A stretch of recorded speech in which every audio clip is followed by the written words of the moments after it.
Olá, boa tarde, comunidade 247.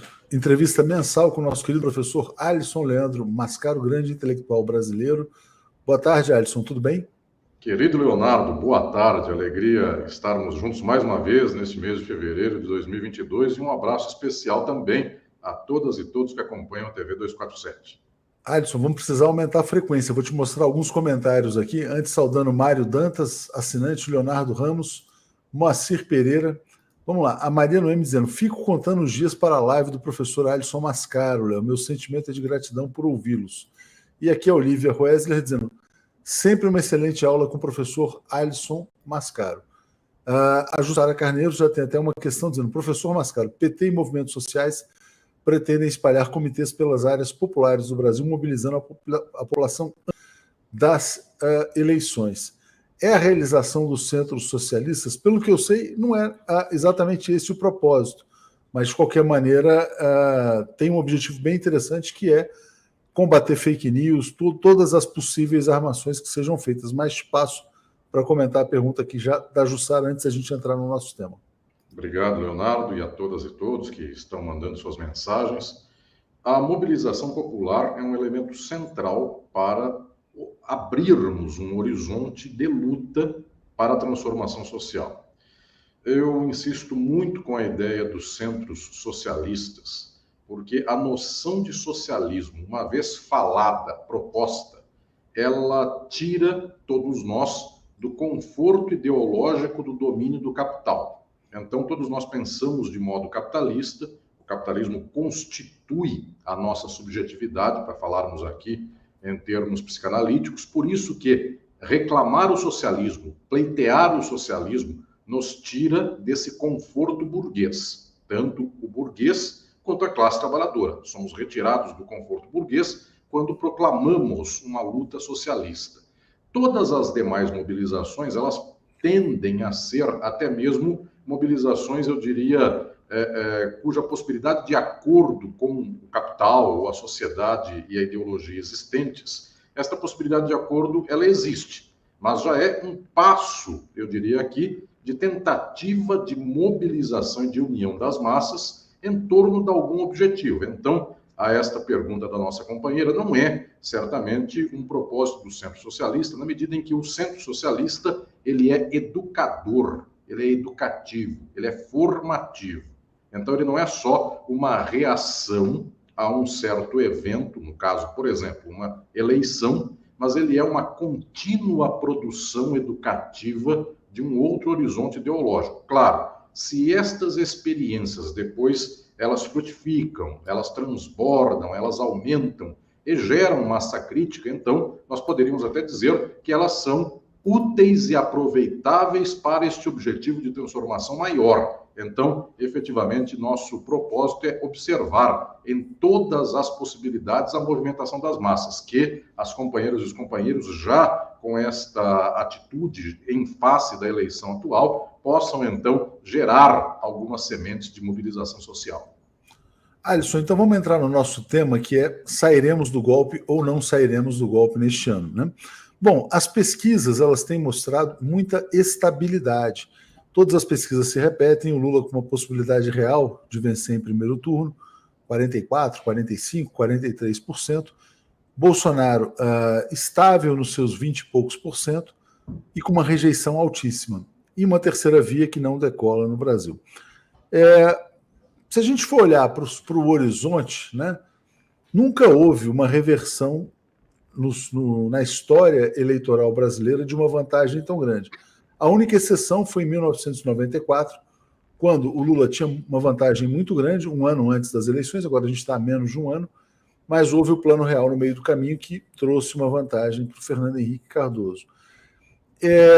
Nesse cenário, eu vejo as pessoas muito otimistas dizendo não. E entendo, inclusive, o otimismo, porque a volta do ex-presidente Lula traz esperança, depois de tanta destruição no Brasil.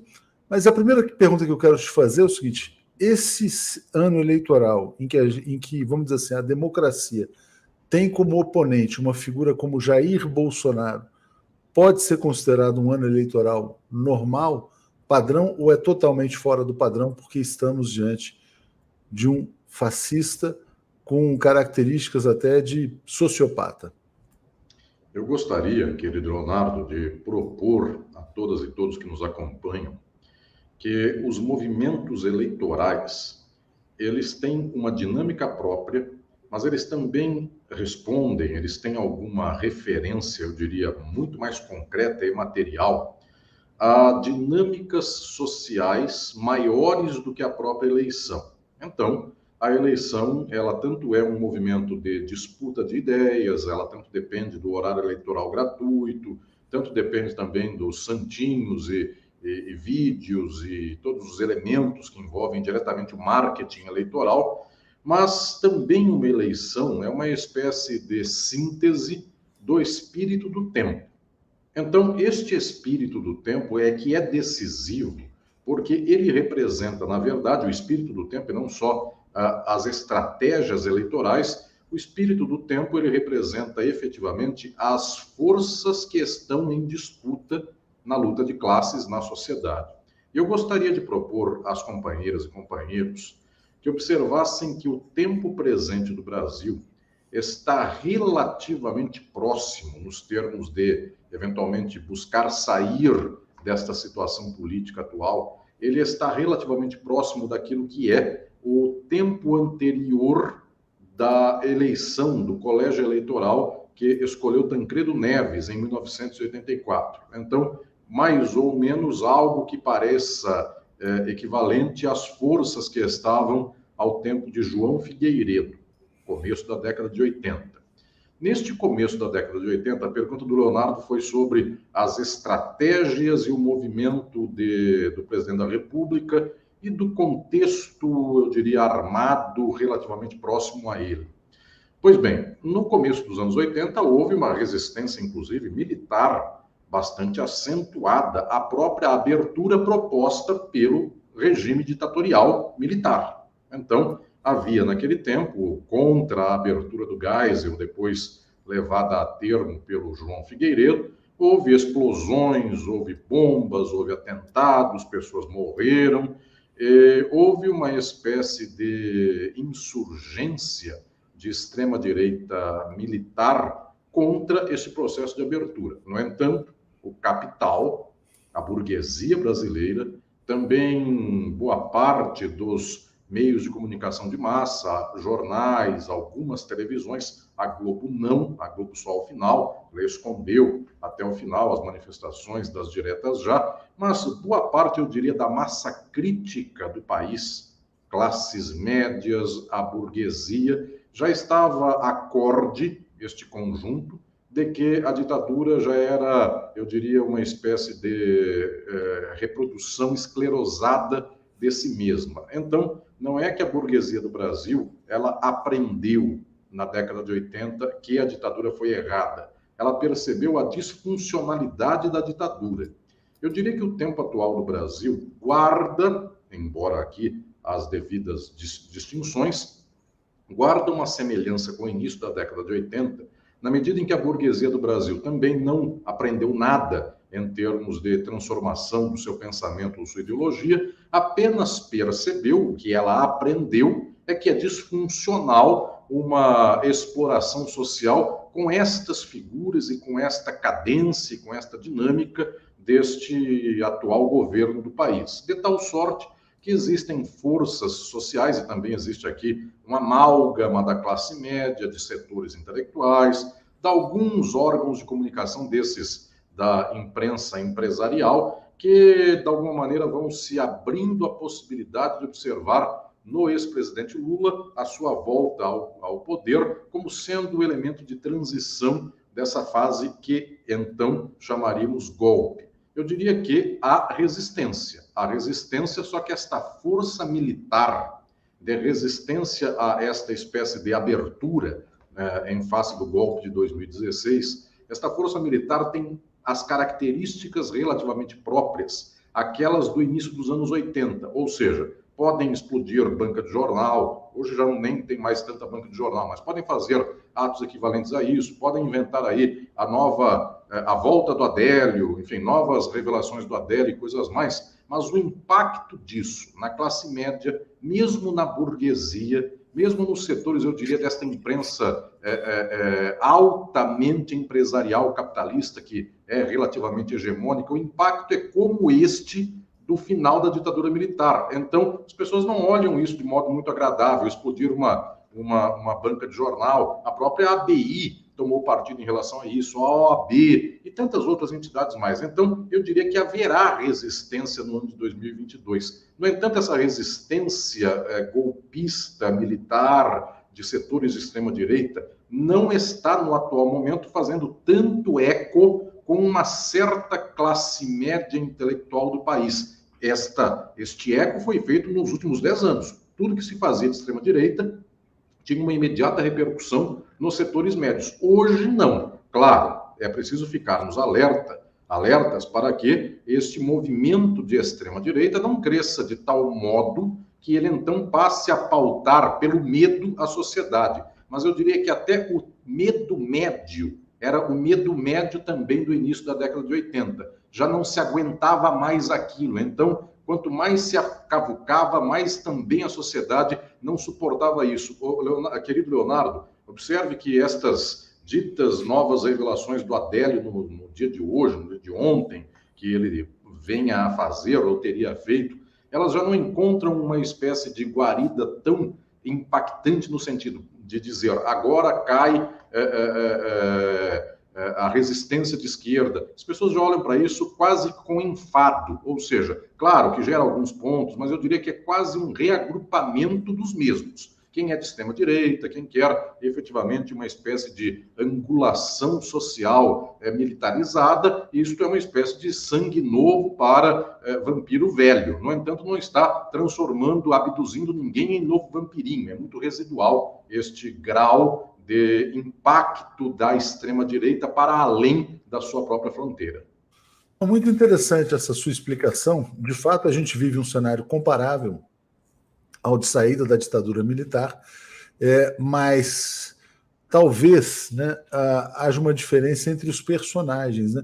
Por mais que houvesse uma extrema-direita, etc. e tal, um terrorismo, muitas pessoas não enxergavam o presidente daquela época como um terrorista, diferentemente do que vem no atual presidente, que é uma pessoa que todo mundo sabe que é capaz de armar qualquer coisa, não apenas ele, mas também os seus filhos. Tem comentários aqui interessantíssimos que eu vou ler, vou agradecer aqui ao Fred, ao Jean Marcelo, pedindo uma frequência maior do Alisson Mascaro na TV 247, Fátima Salles e Arnaldo de Brito também te elogiando bastante.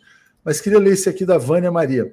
O Bozo vai armar e o jogo das eleições não está ganho. Temos que colocar as barbas de molho, vai vir chumbo grosso. O que pode, vamos imaginar um cenário hipotético, um ato terrorista qualquer, armado pelo governo federal, seria um caminho para um estado de sítio, para um cancelamento das eleições? O que está no campo das hipóteses? E também queria aproveitar a sua fala anterior, pelo que você diz, né? Eu fiquei com a impressão assim, de que o capital está sempre no comando. Se a burguesia já olha para esse regime e vê como um regime disfuncional, ele vai acabar sendo abandonado. Mas quem está lá no poder não quer sair assim. Bom, agora eu fiz o trabalho sujo e vou embora. Né? Quais são as garantias? Né? Então, eu queria te pedir para elaborar sobre hipóteses do que pode acontecer e se de fato há esse consenso da disfuncionalidade desse regime. Leonardo, eu não gosto de uma certa leitura da ciência política ou da própria institucionalidade social que afirma peremptoriamente uma opção e descarta as outras.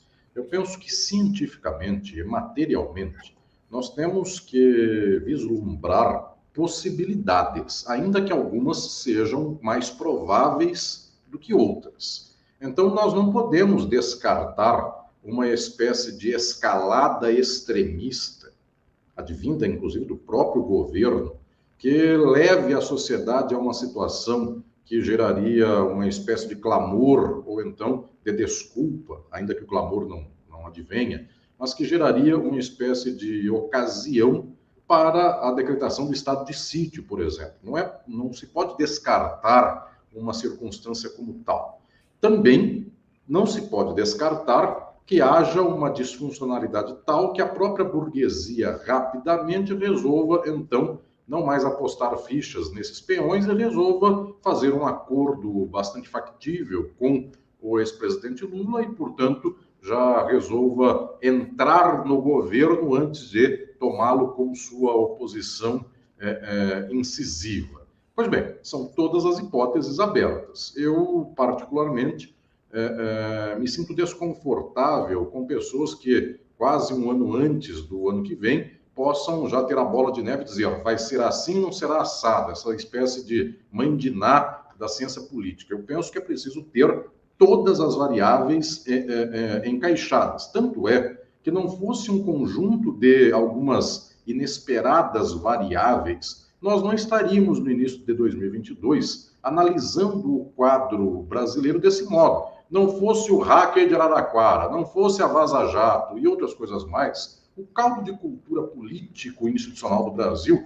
ainda estava no louvor da Lava Jato, ainda não tinha vencido a maioria do STF em favor da anulação destes tétricos processos de Curitiba. Então, são circunstâncias e variáveis que, às vezes, acontecem quase que por um acaso, por um átimo de segundo, tanto para um lado que nós chamaríamos de positivo, quanto para o lado negativo, ou seja, efetivamente um atentado, um acontecimento espetacular, pode mobilizar as massas de uma maneira bastante peculiar. Então, efetivamente, dinâmicas como estas de guerra híbrida, dinâmicas de utilização de uma espécie de controle da opinião pública, das massas, isso é muito frequente, inclusive é do uso, eu diria, bastante prático e fácil dos próprios militares, desta própria direita que organiza os meios de comunicação de massa empresariais. As televisões sabem fazer um paredão. Globo, Record, SBT, Bandeirantes, Rede TV, adjacências, elas conseguem parar um dia inteiro dando uma notícia escandalosa. Se elas quiserem todas juntas,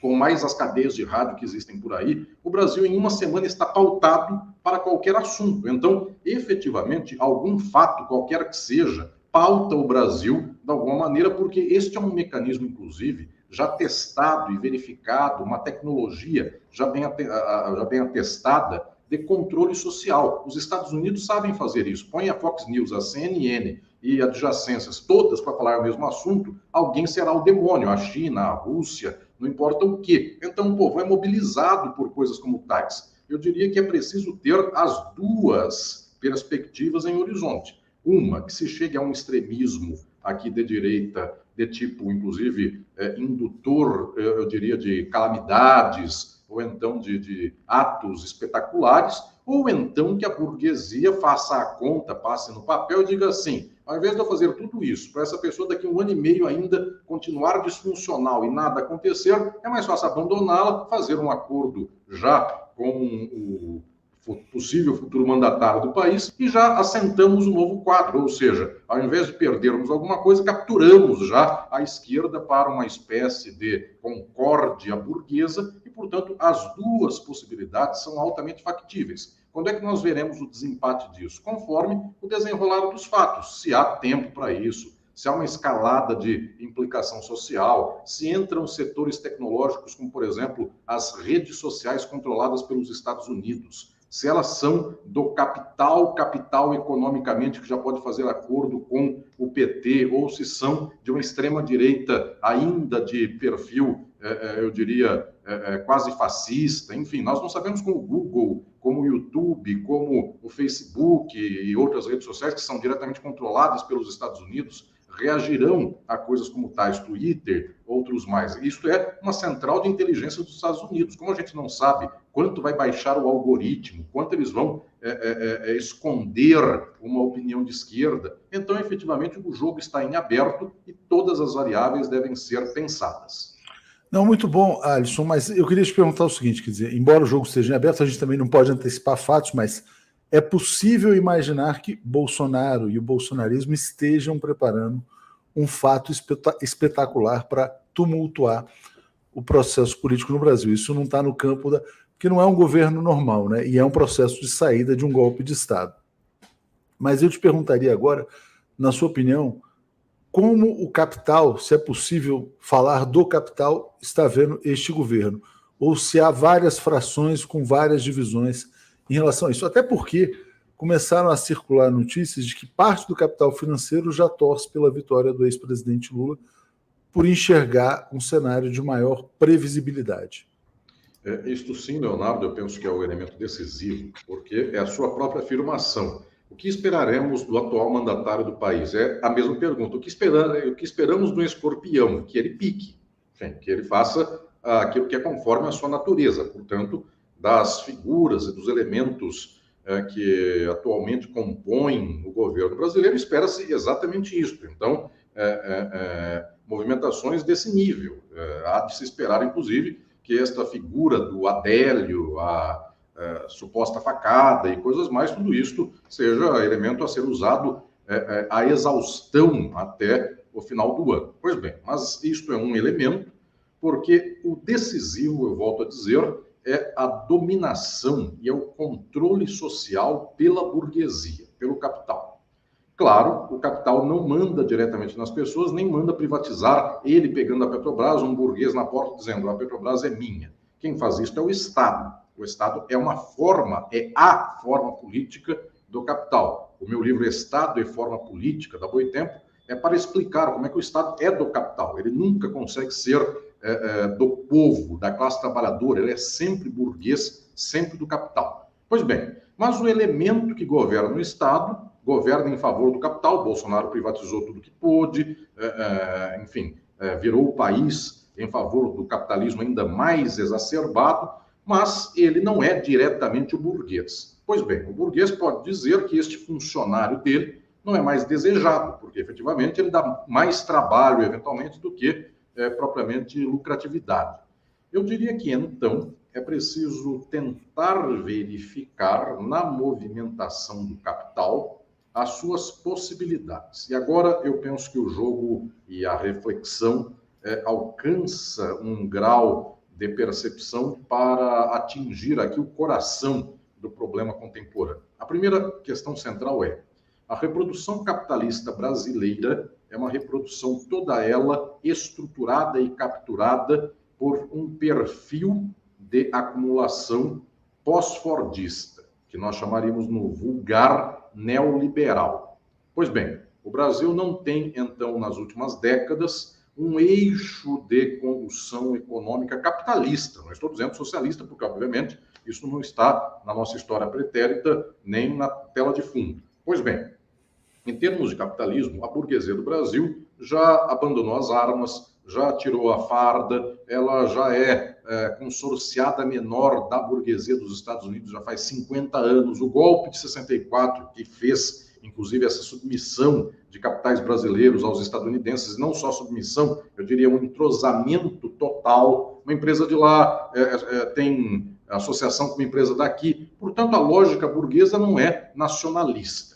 A burguesia do Brasil não é nacionalista. E quem disser assim, mas eu conheço um burguês nacionalista, é porque é dono de padaria. E você também não entendeu o que é bem um burguês. O grande movimento burguês do Brasil, bancos e outros mais, as movimentações da privatização, são numa espécie de consórcio com o capital dos Estados Unidos. Pois bem, esta dimensão tem uma plataforma capitalista. E qual é? A burguesia do Brasil é neoliberal, é privatista, ela toma o Estado para que os seus lucros sejam catapultados, para que a acumulação seja catapultada e para que o Estado esteja esterilizado e não faça um movimento econômico de opção por outros modelos de acumulação. Que o Estado possa dar migalha para o povo, isso não interessa a acumulação do capital. O Bolsa Família é o que menos rouba aqui da acumulação capitalista. Então não é o que se faz diretamente ao povo, mas é a opção econômica do Estado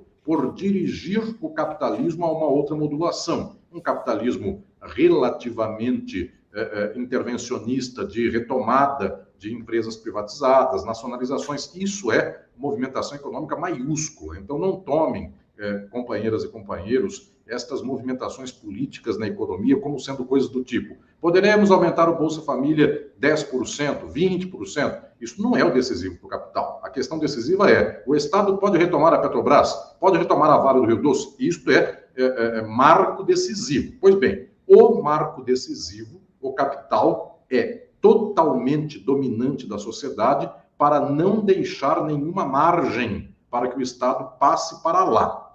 Dentro daqui, da margem do neoliberalismo, da margem do pós-fordismo, a burguesia também não quer dar Bolsa Família, não quer dar faculdade privada para pobre, porque todos aqui já sabem, todas já sabem, a burguesia é altamente preconceituosa, altamente egoísta, etc. e tal. Então há uma disputa, por exemplo, com o PT, com uma parte da esquerda, porque essa parte da esquerda ela tenta dar Bolsa Família, ela dá efetivamente Minha Casa Minha Vida, ela aumenta as condições de faculdade, eventualmente ela melhora a educação, etc. e tal, e não querem isso.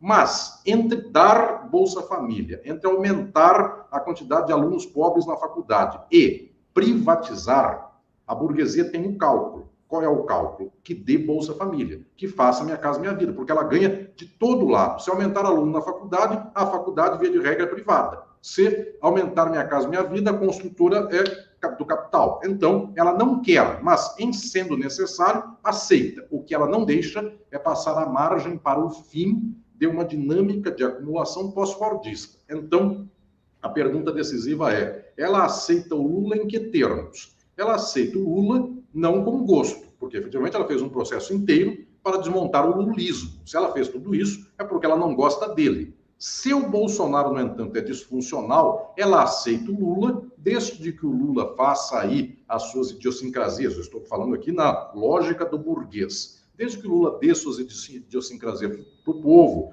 enfim, escola e coisas mais, mas que não passe o limite do neoliberalismo. Então, autonomia do Banco Central, então, jamais reversão de privatizações. Ah, mas o Lula precisa dar alguma coisa para a esquerda em favor de uma demonstração econômica. Então, renacionaliza uma empresa que também o capital não quer, mas a Petrobras jamais. Não toma o Itaú, não toma o Bradesco, não toma o Safra. Portanto, não vai revalorizar Banco do Brasil e Caixa Federal. Tirando isso, pode renacionalizar a indústria de agroquímica do Piauí, essa sim. Então, pode até renacionalizar umas 20 empresas, desde que elas sejam perfunctórias. Eu diria, Leonardo, que o jogo do capital é este hoje, tentar dar marcos à hipótese de esquerda para que esta hipótese não passe da linha demarcada, ainda que o capital não goste da parte que está para dentro da linha. O capital é racista, o capital é machista, sexista, homofóbico, contra o nordestino, tudo que nós conhecemos. Mas isto eles engolem a seco desde que não haja privatização.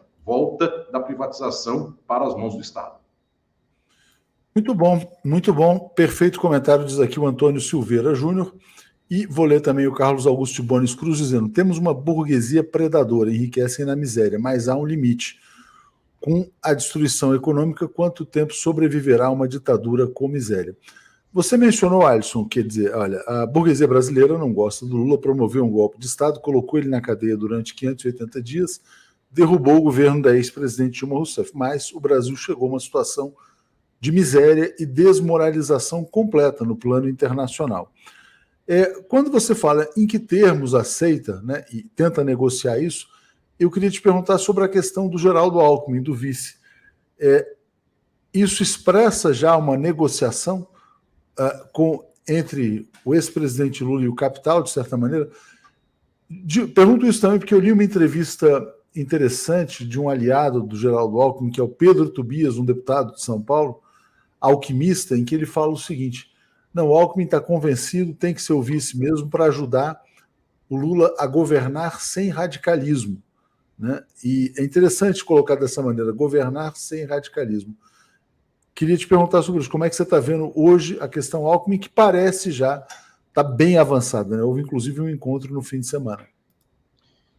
Eu darei a todas as companheiras e companheiros que nos acompanham, querido Leonardo, duas ordens de implicação desta tratativa eleitoral dos dias atuais.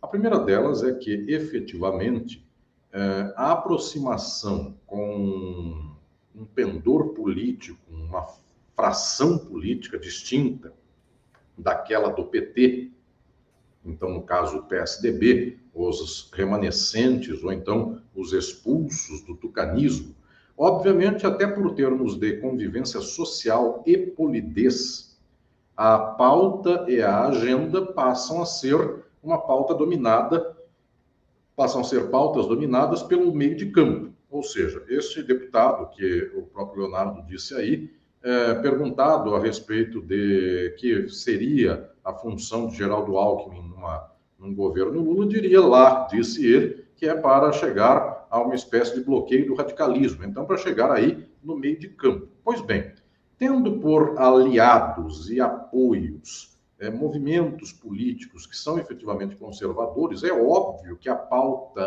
política passa a ser mais conservadora, mesmo que seja por protocolo de tomar café. Então a pessoa não diz assim, amanhã eu começo a reforma agrária, sendo que tem por vice-presidente da República alguém cujo secretário da Casa Civil ou secretário pessoal de governo era o ex-ministro do Meio Ambiente do atual presidente da República. Enfim, portanto, alguém que mandou passar a boiada era o secretário pessoal do governador, depois poderá ser vice-presidente. Então, obviamente, circunstâncias como essas, vamos acelerar a reforma agrária, etc. e tal, isto receberá olhos chocantes de um grupo de apoio político do vice-presidente da República. Então, obviamente, haverá uma diminuição, eu diria até retórica, de falas de esquerda, porque a composição é nesse nível. Tanto assim, isso é uma experiência comum que as pessoas têm, quando alguém está numa assembleia, numa movimentação sindical, e começa a se inflamar numa posição, eu diria, radical, numa posição firme, até o covarde, ele se torna forte, ele fala grosso, ele toma partido de uma posição tal e qual. Quando todo mundo diz assim, é um absurdo pleitear demais, a gente vai quebrar, a pessoa pede, por favor, para aumentar o salário. Então, dependendo do ambiente onde se está, a pessoa arrefece os ânimos, ou então a pessoa até radicaliza os ânimos. E, efetivamente, a movimentação política é em tendência de buscar arrefecer os ânimos. Portanto, ficar mais tranquilinho, ficar, eu diria aqui, quase como uma espécie de chá de chuchu, portanto, ficar mais tranquilo o que tange a pauta de luta política. Pois bem, fosse só esse nível, poderíamos dizer, há uma estratégia aqui de inteligência, sagacidade ou algo assim, que fala o seguinte, eu não fico pregando uma onda de radical, eu serei radical na prática. Então, existe a hipótese, eu vou colocar lá à mesa, não acredito nela, mas vou colocar lá à mesa, existe a hipótese de dizer assim, vou andar com conservadores, vou falar a linguagem deles, eles vão me aceitar, eles vão me apoiar, mas na hora H eu faço a reforma agrária. Na hora H eu estanco o extermínio da Amazônia, porque o secretário do vice-presidente da República, que virou ministro do meio ambiente, que mandou passar a boiada na Amazônia, eu farei o contrário dele, embora eu diga para ele que tudo bem, eu vou apoiar o especulador das terras da Amazônia. Portanto, poderia haver aqui uma espécie de sagacidade, um curupira. Eu dou o pé para trás, mas ando para frente, algo nesse sentido. Esta hipótese eu não descarto 100%. Por que não descarto 100%? Porque vai que haja uma espécie de movimentação social que possa fazer com que, falando tanto de direita, alguém faça coisas de esquerda. Eu só dou essa hipótese como cerebrina, possível, mas não factível, porque, efetivamente, também, muita gente que começa com um discurso de extrema esquerda, depois faz um governo de direita. E um ou outro na história da humanidade que fez um discurso conservador acelerou uma posição crítica. Pois bem, isso pode acontecer, mas o fundamental é que, provavelmente, desta espécie de namoro para a vice-presidência da República, para garantir um pacto político, isso em algum momento transborde para o pacto econômico. Leonardo, eu penso que nós não temos ainda condição hoje de saber se o pacto econômico já foi estabelecido e o político é simplesmente a exemplificação dele, ou o pacto político é uma espécie de bandeira branca para o pacto econômico, que então nem precisa ser feito, porque quem tem como vice-presidente da República o Geraldo Alckmin não fará a reforma agrária extrema no país, nem tampouco estancará o extermínio ambiental da Amazônia 100%. Portanto, eu diria que, inclusive, essa dimensão que diz assim, eu não procuro a Faria Lima, eu não quero conversar com um especulador Isto pode ser, em um certo momento, uma estratégia que venha dizer assim: eu faço a transação no nível político e no econômico eu me reservo o direito de tomar o poder e investir contra Faria Lima, ou então eu faço o acordo político, nem procura Faria Lima, porque é óbvio que o acordo político com o tucanato de São Paulo é algo que leva água ao moinho da Faria Lima, em favor da Faria Lima, ainda que não seja totalmente em favor da Faria Lima. Portanto, eu diria que nós não temos condição de saber se o pacto econômico será celebrado dando a mão, ou seja, carta aos brasileiros, renunciaremos às estratégias de intervenção na economia, não tomaremos a economia para um rumo nacionalista, não retomaremos privatizações. Não sei se sairá uma carta aos brasileiros. E não sei se é só um movimento no plano político, porque efetivamente Lula e Dilma sofreram na pele uma espécie de imediata dor política, cuja causa é econômica. Só que quem prendeu o Lula, quem tirou a Dilma do governo, no caso do Lula foi Sérgio Moro, no caso da Dilma foi Eduardo Cunha, portanto, o judiciário e legislativo, política de modo geral. Não foi o presidente da Gerdau, não foi o presidente da Vale do Rio Doce, não foi o Banco Itaú que prendeu o Lula, não foi o Bradesco que falou para Dilma, saia daí. Então a burguesia controla por trás, mas o agente imediato, quem dá o tapa na cara, é sempre o político. Pois bem, efetivamente, talvez o ex-presidente Lula possa imaginar: quem me bateu foi a política, se eu domar a política, eu faço alguma coisa na economia. Se é isto, é um jogo que talvez não entendeu profundamente a dinâmica material, mas é uma espécie de crença de que se doma a política e se ganha a economia. É um jogo difícil, é uma jogada do Garrincha. Eu bato no pé do adversário para a bola voltar para mim e aí eu faço gol. É algo que demanda aí um malabarismo muito grande. Mas, efetivamente, o jogo que talvez seja materialmente mais decisivo é dizer: bom, o que eu consigo é renunciar a uma grande explosão política, renunciando a uma grande explosão econômica, a um grande câmbio econômico, então eu consigo mais ou menos azeitar a máquina do que aí está. Provavelmente, Leonardo, deva ser este, no final, o resultado dessa movimentação inteira. Ainda que os agentes de esquerda dessa movimentação nem queiram necessariamente isso, porque até se forem perguntados, vocês querem fazer todo esse processo para no final só dar aumento do Minha Casa Minha Vida e tentar diminuir a taxa de famintos, dando lá Brasil Sem Fome versão 2, obviamente as pessoas talvez até quereriam mais, mas no final das contas toda essa movimentação que está se anunciando é para não sair do neoliberalismo e sair talvez desta marcação política do golpe. Por isso essa pergunta aí da nossa entrevista de hoje, talvez a saída do golpe nos marcos de STF, de eleição, TSE, este marco pequenininho, sim, a saída do neoliberalismo ainda não se anuncia. Então é muito interessante isso que você coloca, porque assim, o Brasil pode estar saindo do golpe de Estado, do ponto de vista das instituições, retoma as aparências, mas não sai do neoliberalismo, e a gente lembra que o golpe de 2016 foi dado não porque achavam a Dilma isso ou aquilo, porque queriam implantar um choque neoliberal, né? Que de fato foi implantado. Olha que curioso, né? Essa é uma notícia de hoje da agência Reuters, que eu vou colocar no ar aqui, que é essa aqui. Em torno de Lula desaprova Banco Central Independente, mas ex-presidente modera tom. O Lula vai aparecendo como o moderado entre seus próprios economistas. Teve uma live que eu fiz, Alisson, já tem alguns meses, uma pessoa colocou uma coisa que eu achei extremamente interessante, dizendo o seguinte: olha, depois da lambança que fez, a burguesia brasileira vai acabar recorrendo ao Lula, mais uma vez, para o Lula, de alguma maneira, distensionar a sociedade brasileira. Como se o Lula, na verdade, fosse uma peça a quem o capital recorresse para acalmar a situação. Óbvio que ele fez transformações importantíssimas enquanto foi presidente, mas a gente olha esse aspecto, né? Quer dizer, o Lula fechando um pacto com o capital, mas também pode ser o inverso, né? Pode ser o capital recorrendo ao ex-presidente Lula: precisamos de você porque saiu do controle, a situação foi longe demais. Então eu peço para refletir sobre isso, quer dizer, o fato do Lula aparecer até como mais moderado do que seus próprios economistas.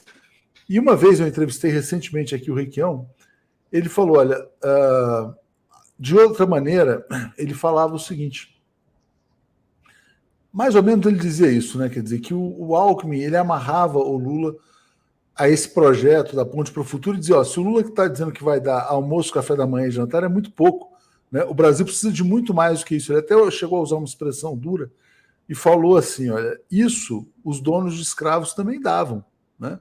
Então o Brasil precisa de um processo de transformação muito mais profundo. Será que esse governo vai ser um governo de ganhos pontuais na economia, muito menores do que as pessoas imaginam, caso ele se confirme? Querido Leonardo, eu estou aqui falando com você para guardarmos para a história esta entrevista do mês de fevereiro de 2022. A entrevista do mês passado, janeiro, para abrir o ano de 22, eu dizia que nela nós tínhamos pouquíssimo tempo para mobilizar as massas num processo de fortalecimento de uma luta de transformação social. O povo está passando fome, a miséria está em níveis impressionantes, as pessoas não têm emprego, e este ano não é que vai ficar a mesma situação de emprego que já é altíssima, aumentará ainda mais a dor no lombo da nossa gente, o chicote nas costas do nosso povo está ardendo muito, e muito, e muito.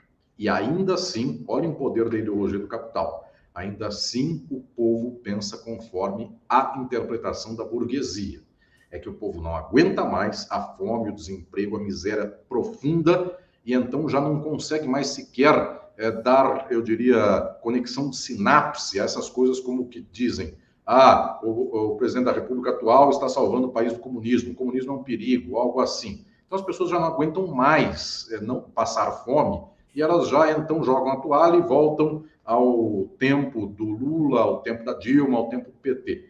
Pois bem, neste momento que é agudo, que é de pico, ou nós esclarecemos o povo brasileiro e dizemos a sua fome se deve ao capital, se deve ao golpe, se deve ao que aconteceu e à exploração da burguesia, e então o povo se mobiliza, fica consciente e o povo se torna o grande vetor social, de tal modo que essa direita que está aí cercando o presidente Lula, fazendo acordo com ele, esses Faria Limers e outros grupos e frações mais do capital, percebem que o povo está tão empoderado que diz assim, bom, se eu não der um pouco mais para o povo me mata. Chega lá, alguém na Faria Lima bloqueia a rua ou qualquer coisa que seja. Se não houver essa força popular, não há nada que leve o nosso governo futuro a uma posição de esquerda. Portanto, faltam poucos meses para isso. Mas qual é o meu desespero? Qual é a minha tristeza?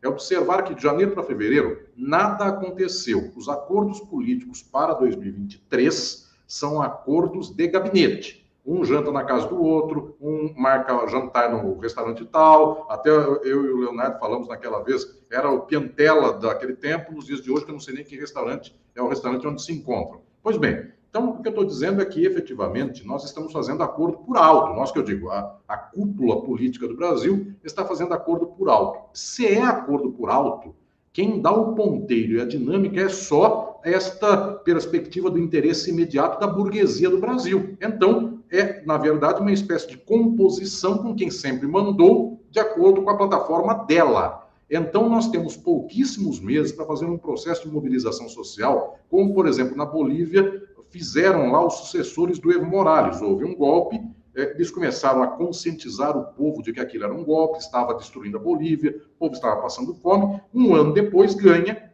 um presidente da República indicado lá, saído do seio do MAS, do Movimento ao Socialismo, e saiu com o povo engajado, de tal modo que este presidente atual está revertendo esse um ano de desgraças com a mobilização popular, com a força do povo.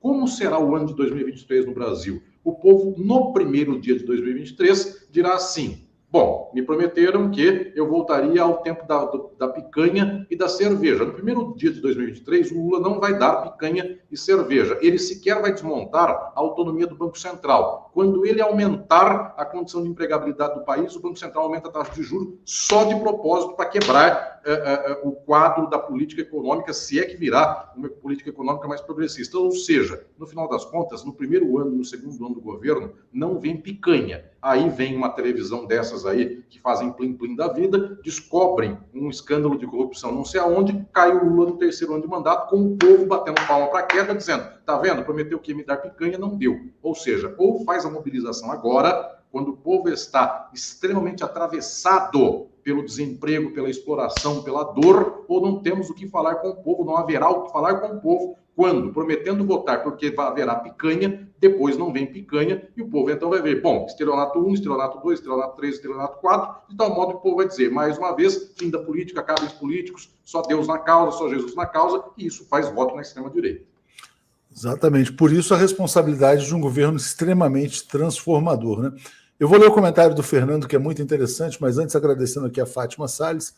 Marlene está dizendo, por que Alckmin não teve brilho para falar à mídia de esquerda? Eu acho que ele está aguardando ser consagrado vice, né? Fernando Bai, Alisson, se não fascista, ao menos a web é um ambiente orwelliano, de George Orwell, né? A esquerda se apresenta invariavelmente com medo do confronto. Devemos confrontar? Eu deixo essa pergunta no ar, porque tem a ver com o que está na tela também. E o Sérgio Capelé está dizendo, professor Mascaro, como responder ao argumento comunismo é igual a nazismo, pois este defende eliminar etnias, enquanto aquele as classes sociais. Também vou entrar nesse tema do comunismo que voltou aqui, mas quero trazer isso do Fernando, que diz assim, a história da luta de classes no Brasil é a história da concórdia no alto. Sem o povo trabalhador mobilizado, não sairemos disso. Você concordaria com essa frase aqui do Fernando, Alisson? De que o Brasil é o país da conciliação por cima e o povo é sempre esquecido? Sim e não, querido Leonardo, porque nenhuma sociedade capitalista deixa de ser uma sociedade de conciliação pelo alto. O que eu não quero aqui é fazer uma espécie de, eu diria, indigência contra nós mesmos, dizendo o Brasil é um país no qual o acordo é por alto, então por isso nossa luta nunca teve repercussão, porque na verdade tudo é por cima. Eu quero poder expor a vocês. Eu lancei agora um livro que se chama Sociologia do Direito, editora Atlas. Por lá eu digo isto. Toda sociedade capitalista ela é dominada pelo capital e pelo Estado que é capitalista. Toda sociedade capitalista é dominada pelo alto, não é só a brasileira. Nos Estados Unidos, o que o povo estadunidense, classe trabalhadora, conseguiu este povo contra o capital estadunidense? Nem CLT eles têm. Então, o que eu estou dizendo é que, efetivamente, não é só o Brasil que tem uma política pelo alto e o povo assistindo, bestializado, como foi o jornal do dia 16 de novembro de 1889, o povo assistiu bestializado à proclamação da República. Sim, mas que país do mundo, via de regra, não é isto? Os países que têm mobilização revolucionária. A China passou décadas em guerra, outros países passaram em guerra, este sim tem mobilização popular originária. Nós não temos, outros países não têm. Pois bem, o que estou dizendo é que exatamente porque não temos, não quero dizer que o povo não tenha feito lutas, o povo lutou, o povo luta ainda hoje, mas também é preciso dizer que nós não temos aqui um ponteiro de lutas sociais revolucionárias e transformadoras. Constatar isto é constatar o óbvio. O sol é quente, a lua está na noite escura, tanto assim que o Brasil não tem um movimento revolucionário. Pois bem, a minha insistência, querido Leonardo, e a todas e todos, é para que nós, que temos aqui já um caldo de cultura de esquerda, quem acompanha a TV 247, se sente de esquerda, se sente uma pessoa progressista. A minha insistência profunda é para que este nosso coração, esta nossa mente, pegue o sentimento que nós temos, o horizonte que nós temos, e não fique mais nesta ilusão burguesa, liberal, de fazer acordo com o capital, porque agora o capital vai aprender, ele será bonzinho e coisas assim. Que nós mobilizemos o povo para uma luta transformadora. Essa luta tem nome, é uma luta socialista. Então, se até hoje nós não tivemos esta luta maiúscula, ou se estivemos maiúsculo em alguns momentos, ela não teve continuidade, que nós comecemos agora a fazer isso. Então, o fundamental não é só olhar para a história, é criar a história no tempo presente. Para isso, querido Leonardo, eu falo com muita humildade a quem nos acompanha.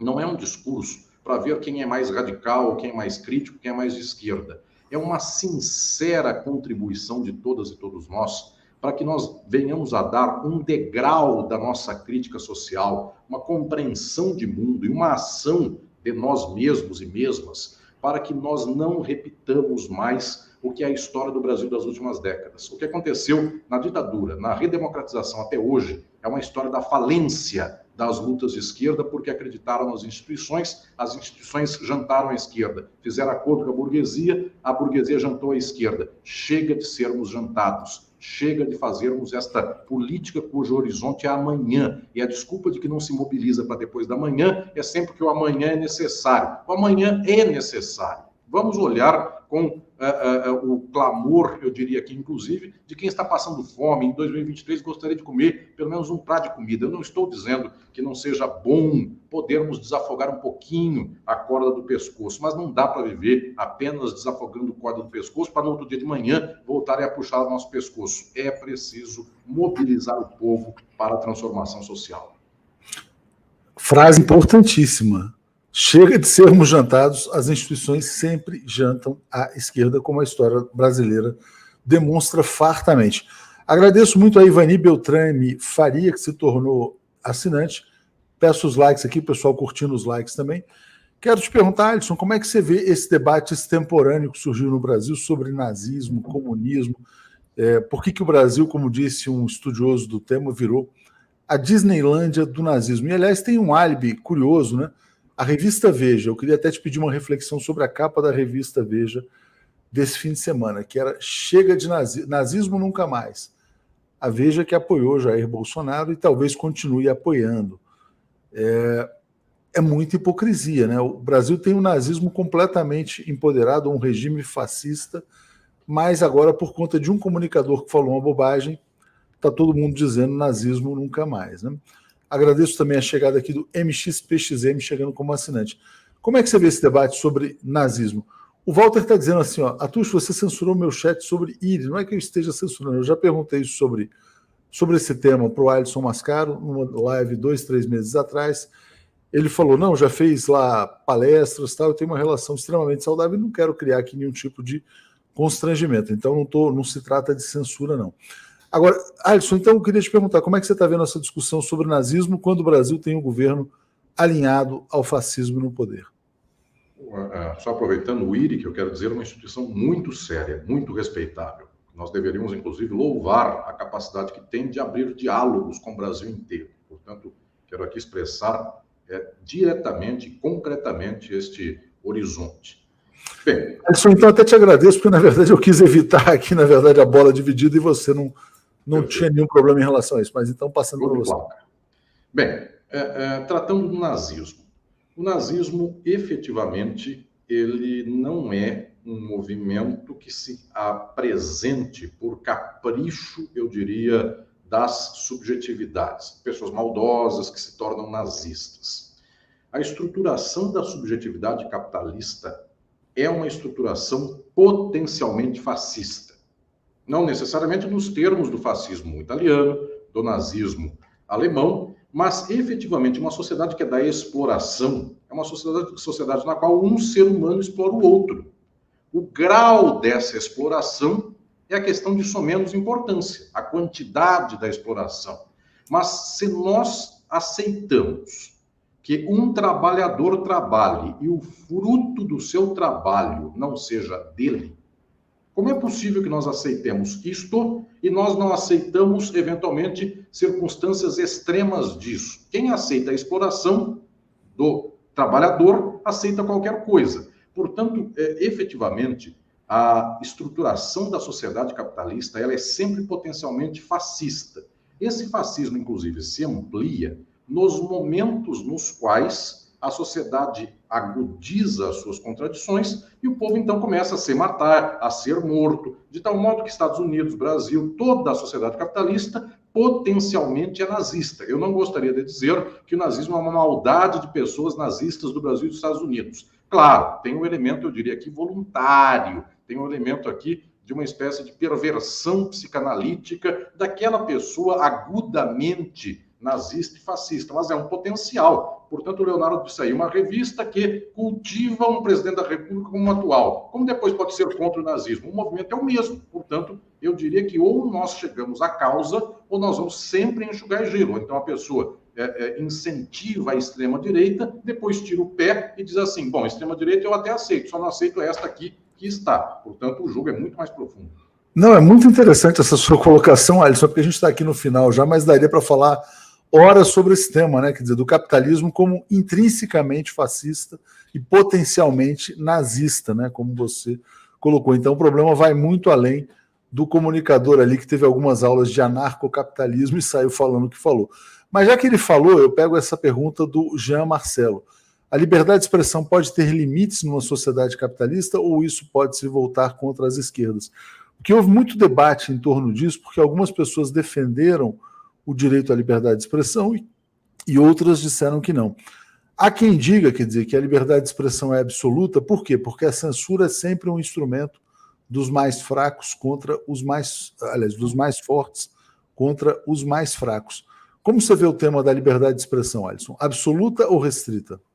Eu vou me permitir aqui, com humildade, dizer a quem nos acompanha, querido Leonardo, que praticamente toda a minha caminhada intelectual, meus livros, minha cadeira de filosofia do direito na USP, é feita de uma maneira crítica a partir do olhar do marxismo, para exatamente desmontar essas noções a priorísticas que dizem assim: existem direitos inalienáveis que a eles não podemos renunciar, e se nós renunciarmos, abrimos chance para isto ou para aquilo.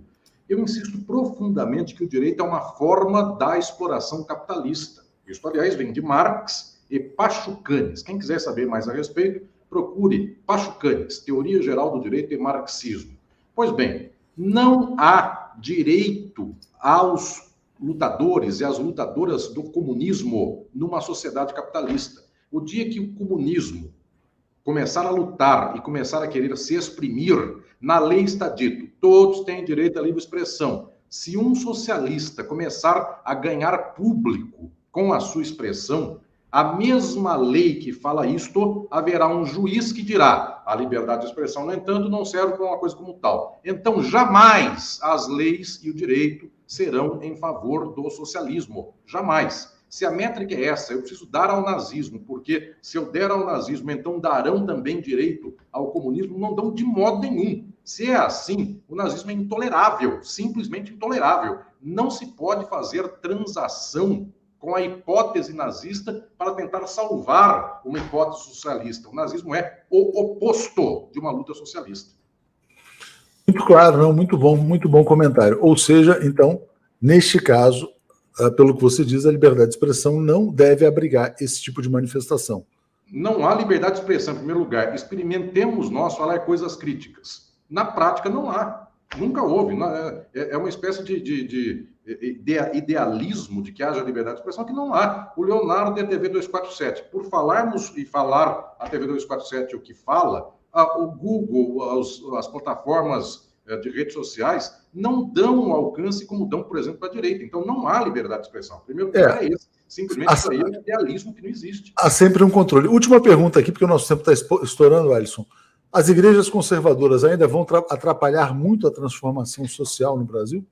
Quaisquer coisas conservadoras atrapalham a transformação social. Igreja, meio de comunicação, escola, portanto, tudo que for conservador atrapalhará, sim, a transformação social. Não, e curiosamente, quando a igreja foi progressista, né, na teologia da libertação, ela foi duramente reprimida e sufocada pela igreja conservadora dogmática. Então, tanto não há, só para acabar, 30 segundos, tanto não há liberdade de expressão para quem é de esquerda, como não há poder absoluto do Papa quando o Papa é de esquerda. Quando o Papa é de direita, que são todos da história, eles fazem o que querem, desmandam, acabam com a teologia da libertação, e é assim. Quando o Papa é mais ou menos de esquerda, como é o Papa Francisco, não podemos aceitá-lo, onde já se viu, etc. E tal. Então também não tem nem poder papal quando é de esquerda. Tudo que é de esquerda é gauche na vida, já diria o velho Drummond.